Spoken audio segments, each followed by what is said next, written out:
Science Galaxy के मंच पर एक बार पुनः स्वागत है। इंटरमीडिएट में जो यूनिट 6 है इसमें हेलो एल्केन्स का आज ये लेक्चर नंबर 7वां है और इस लेक्चर में आज हम देखेंगे कि CX बंध की प्रकृति कैसी होती है। इसको हम विस्तार से समझेंगे। इसमें बॉन्ड लेंथ वगैरह ये सब सीखा जाएगा। यहाँ पर क्या होता है, ध्रुवीय यौगिक क्या होते हैं, अध्रुवीय यौगिक क्या होते हैं, कैसे बनते हैं, इनको विस्तार से हम लोग सीखेंगे। चलिए चलते हैं सीधे अपने वीडियो पर और देखते हैं कि CX जो बंध होता है यानी कार्बन और हाइड्रोजन के बीच में जो बॉन्ड बनता है वो किस नेचर का होता है। तो वास्तव में कार्बन की तुलना में जो हाइड्रोजन्स होते हैं, जिनको हम हाइड्रोजन्स को हम X से डिनोट करते हैं।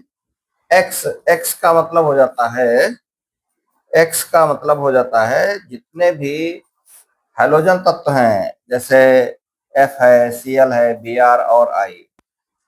तो जब कार्बन के साथ में ये हैलोजेंस जोड़ते हैं तो इन हैलोजेंस के इलेक्ट्रोनेगेटिविटी अधिक होने के कारण जो बंध बनता है कार्बन और हैलोजन के बीच में, वो बंध कैसा होता है, ध्रुवीय सहसंयोजक बंध होता है। उनमें ध्रुवता उत्पन्न होती है। ठीक, अब ध्रुवता के पीछे कारण यही है कि कार्बन पर जो है वो कार्बन से जो साझेक इलेक्ट्रॉन है वो हाइड्रोजन के थोड़ा सा निकट पहुंच जाता है, अधिक निकट पहुंच जाता है, जिससे कार्बन और हाइड्रोजन के बीच में ध्रुवता उत्पन्न हो जाती है।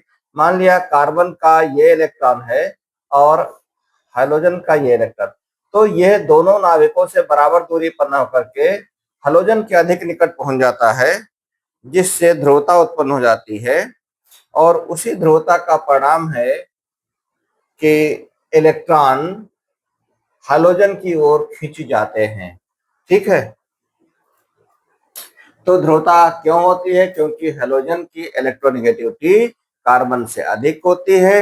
इलेक्ट्रोनेगेटिविटी ज्यादा होने के कारण जो साझेक इलेक्ट्रॉन युग्म है वो हाइड्रोजन के अधिक निकट पहुंच जाता है, जिससे कार्बन पर आंशिक धनावेश और हाइड्रोजन पर आंशिक ऋणावेश आ जाता है। ये होगा ध्रुवता का कारण।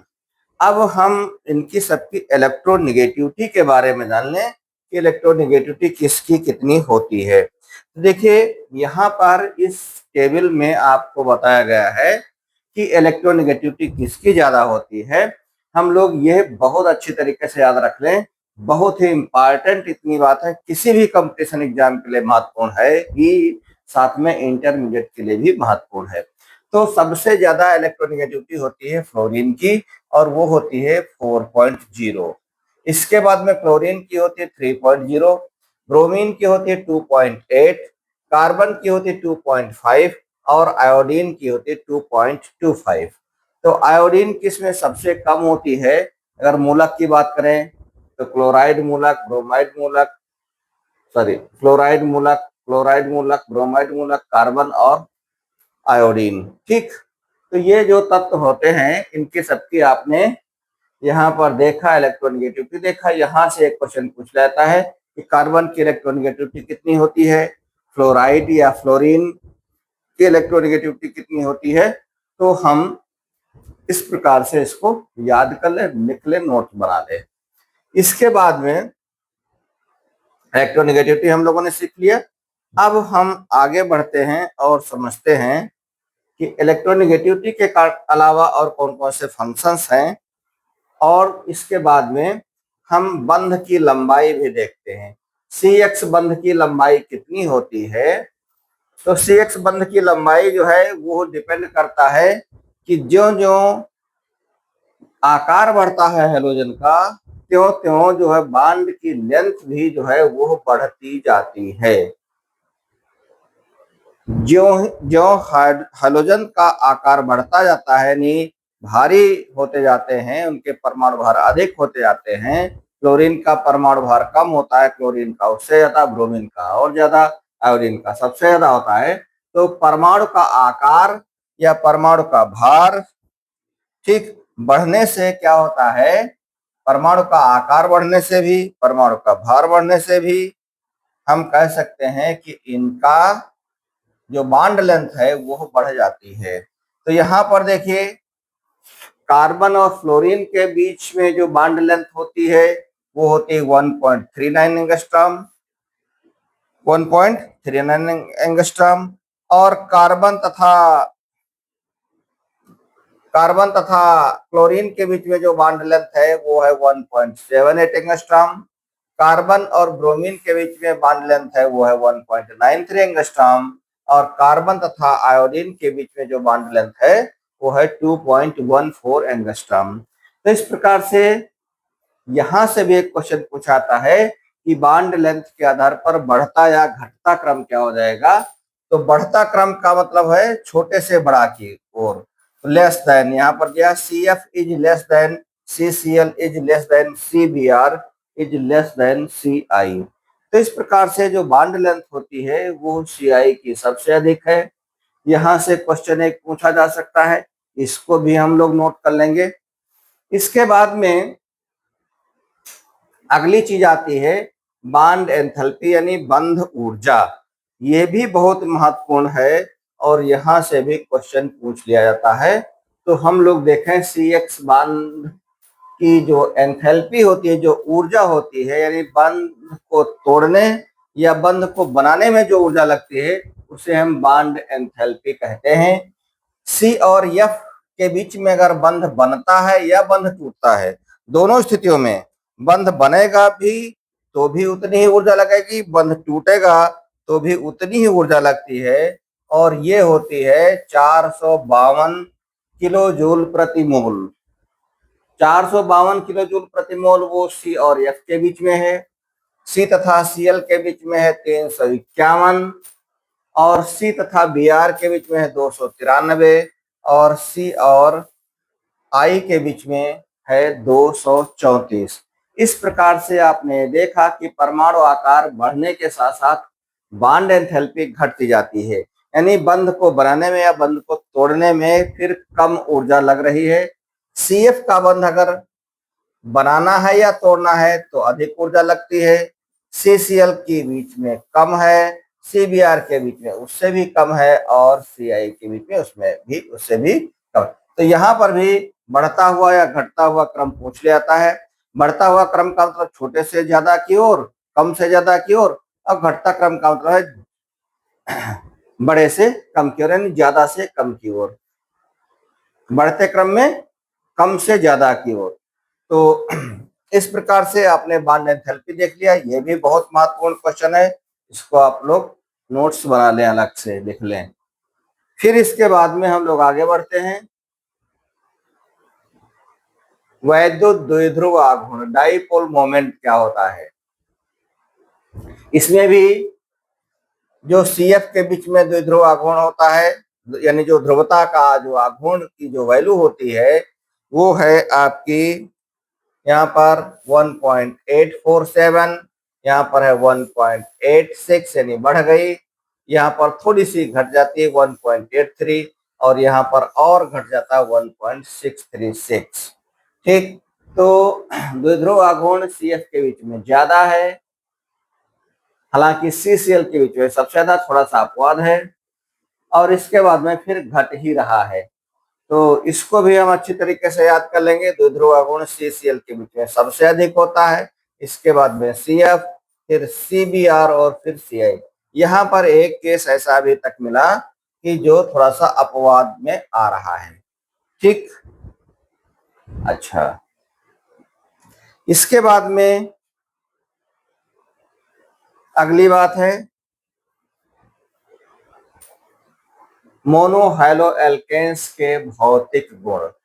तो मोनोहैलोएल्केन्स जो होते हैं वो वास्तव में इसमें तीनों प्रकार के होते हैं, ठोस भी होते हैं, गैस भी होते हैं और द्रव भी होते हैं।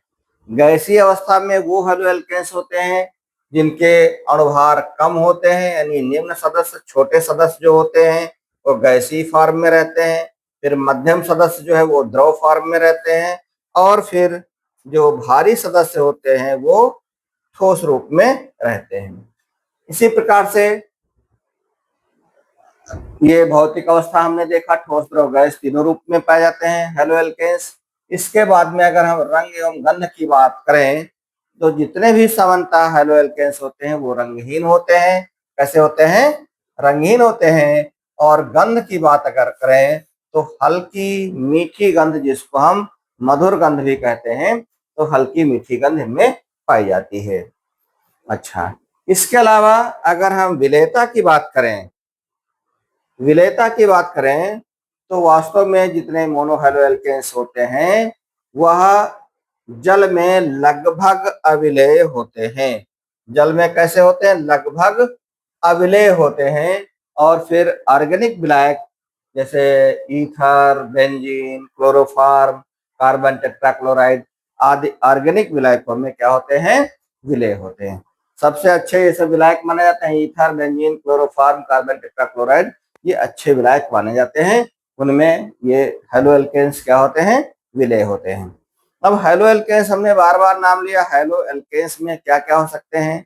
Methyl chloride, ethyl chloride, methyl bromide, ethyl bromide, propyl chloride, propyl bromide आदि, आइडोफार्म, क्लोरोफार्म।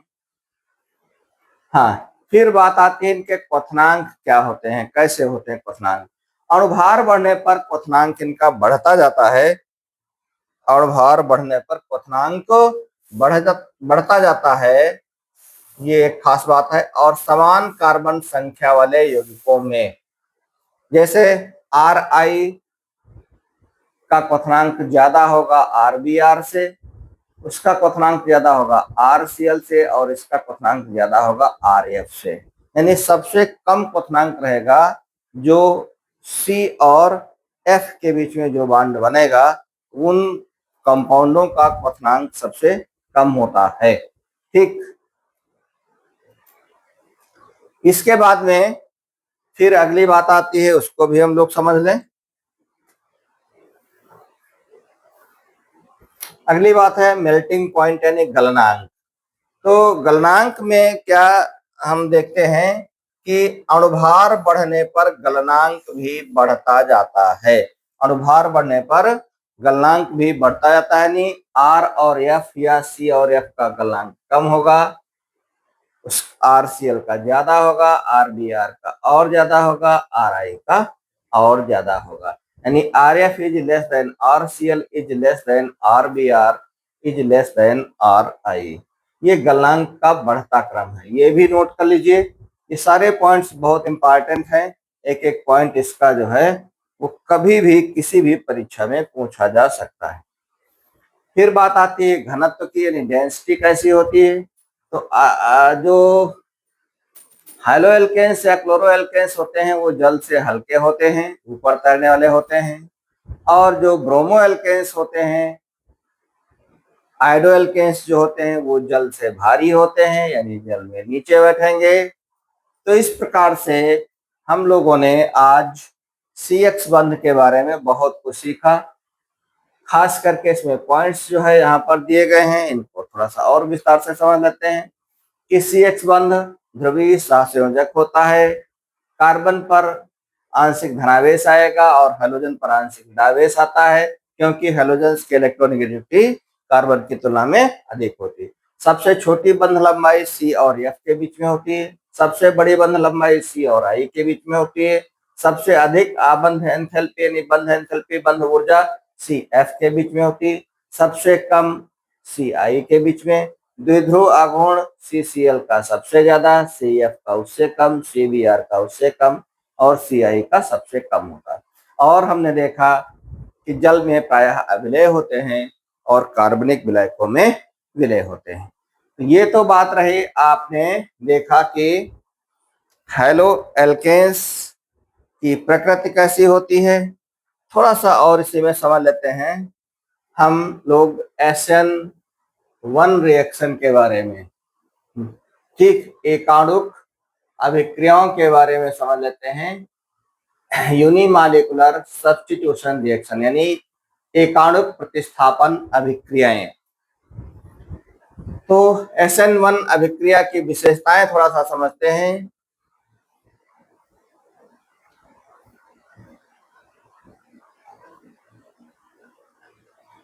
यह एक यूनिमॉलिक्यूलर तंत्र होता है, यानी एकाणुक अभिक्रिया होती है। एकाणुक तंत्र होता है, इसमें दो चरण होते हैं। पहले चरण में धीमी गति से रिएक्शन होती है, जिससे कार्बोकैटायन बनता है। केशन लिखा है, कार्बोकेशन कहें या कार्बोकैटायन कह लें। यही दर निर्धारण का जो है दर को निर्धारित करती है, विक्रिया की गति को निर्धारित करती है। और दूसरे चरण में तीव्र न्यूक्लियोफाइल यानी न्यूक्लियस से स्नेह करने वाला, न्यूक्लियस से स्नेह करने वाला, नाभिक से स्नेह करने वाले कंपाउंड को क्या नाम उसको जो है मूलक को हम कहते हैं न्यूक्लियोफाइल। तो अभिक्रिया की दर जो है वो Rx पर निर्भर करती है। और पहला चरण जब धीमा होता है यानी Rx एल्किल हैलाइड स्लो गति से टूट जाएगा कार्बोकैटायन में, और जो है इसका जो हैलोजन मूलक है वो अलग हो जाता है। और सेकंड में जब तीव्र रिएक्शन होती है तो यही कार्बोकैटायन किसी न्यूक्लियोफाइल से अभिक्रिया करके और बना देता है, एक कंपाउंड बना देता है। तो ये हमारी SN1 रिएक्शन रही। इसका वेग स्थिरांक का कभी कभी सूत्र पूछ लेते हैं, इस पर डिपेंड करता है। और थोड़ी सी बात यहाँ पर और पूछी जा सकती है जिसका भी हम चर्चा कर दें।